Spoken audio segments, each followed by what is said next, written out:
Okay, so I'm going to take a look at Nathan's posterior neck muscles now. So I'm going to start with the splenius capitis and cervicis. So the capitis goes from kind of these lower cervical spinous processes, upper thoracic into the mastoid process.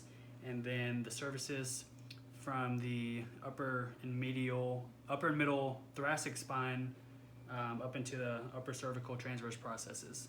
So I'm going to kind of find his occiput as my starting landmark, go down, look for the cervical spinous processes, and then come off one finger width laterally on either side. I can, if I really want to, I can have him extend his neck to kind of confirm that muscle action good.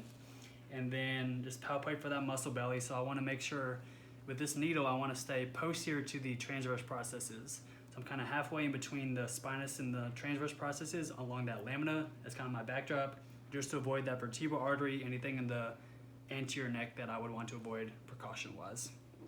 And then with the rectus capitis, I'm gonna come up here, palpate his S2, and then go up to C2.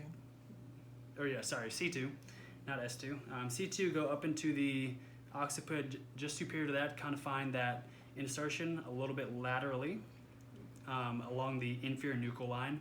And with these, I'm gonna make sure my needle goes kind of up towards the head instead of down towards the spinal canal, just to avoid, again, any of those vertebral arteries, posterior neck muscle, or posterior neck vasculature that can be a precaution. The referral pattern for this one will kind of stay more towards the ears. The capitis and the cervicis go more towards top of the head, eyes, and posterior neck. So this one's going to go wrap around more towards the ears. And then lastly, we're going to go for the cervical paraspinals. So with this one, I'm going to just palpate off of the spinous processes again, about one finger width laterally, and then close to the lamina between the spinous and the transverse processes is going to be where I'm going to put my needle. So I can feel that muscle belly there. And then the referral patterns will be a little bit superior to where the splenius capitis is as far as the eyes go. It kind of wraps more of like a headband around towards the eyes, a little bit above that as well.